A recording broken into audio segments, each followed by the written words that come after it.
Bonjour, bonsoir, bienvenue à Immigration Canada Recto Verso, une série de capsules d'informations sur l'immigration canadienne que vous apporte le cabinet d'immigration résidé au Canada. Je suis Dudro Georges, consultant réglementé en immigration canadienne et inscrit au registre québécois des consultants en immigration. Dans cette vidéo, j'apporte une très bonne nouvelle pour les gens qui ont présenté une demande de parrainage dans le programme de regroupement familial en faveur de leurs époux ou leurs épouses. Donc, les gens qui se trouvent à l'extérieur du Canada. Maintenant, c'est devenu beaucoup plus facile d'obtenir un visa de visiteur pour venir visiter votre époux ou votre épouse au Canada en attendant le traitement de votre demande. C'est ce qu'a annoncé le ministre de l'Immigration du Canada, l'honorable Sean Fraser, à Vancouver le 26 mai. Donc, c'était en Colombie-Britannique. Le Canada réunit les familles grâce à de nouvelles mesures en matière d'immigration. Les nouvelles mesures servent également à répondre aux pénuries de travailleurs au Canada parce que maintenant, c'est plus facile qu'on accorde un visa de visiteur à ces gens-là. Et puis, une fois arrivés au Canada, ces gens-là pourront obtenir un permis de travail. Donc, c'est extrêmement important pour les autorités afin de répondre aux pénuries de travailleurs au Canada.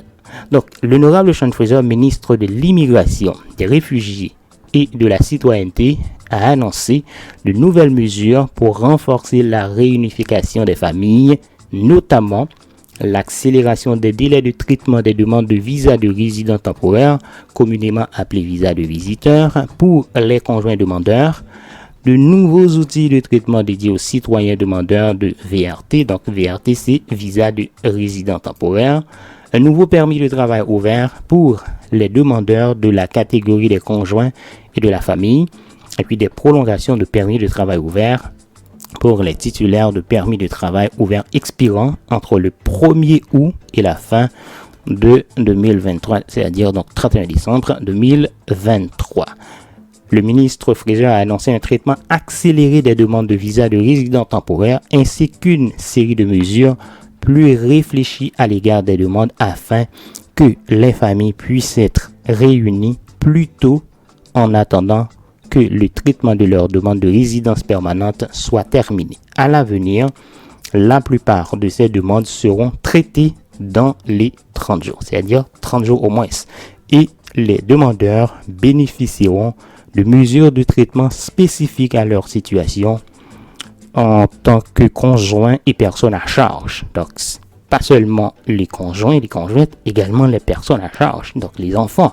Et puis, de nombreuses demandes ont déjà été traitées à l'aide de ces nouveaux outils. Au sein de cette cohorte de demandeurs, nous avons constaté un taux d'approbation de 93%. Donc, ça, c'est vraiment une très bonne nouvelle. C'est une excellente nouvelle parce que avant, c'était pas du tout facile pour une personne parrainée d'obtenir un visa de visiteur en attendant le traitement de sa demande de résidence permanente à cause de ce qu'on appelle la double intention. C'est-à-dire, vous présentez une demande de résidence permanente, c'est-à-dire vous voulez venir au Canada pour rester définitivement.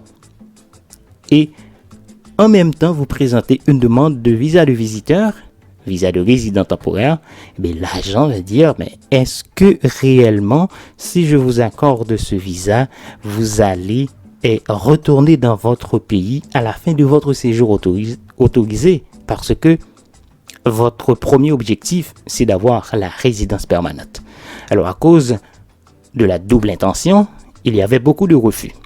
Le Canada a changé la donne depuis le mois d'avril, c'est-à-dire au début du mois d'avril, comme vous avez vu ici. Donc, on a déjà testé ça et il y a un taux d'approbation qui avoisine 93%. Un taux d'approbation de 93%, c'est-à-dire vous avez beaucoup plus de chances maintenant d'obtenir ce visa pour venir passer du temps avec votre mari ou votre femme. Et une fois que vous êtes ici, vous allez tomber dans la catégorie des époux ou des épouses au Canada. Et bien là, vous pouvez faire une demande de permis de travail. Merci d'avoir suivi cette capsule d'information sur l'immigration canadienne, Immigration Canada recto verso, apportée par le cabinet d'immigration résidé au Canada et présentée par Dudo Georges, consultant réglementé en immigration canadienne et inscrit au registre québécois des consultants en immigration.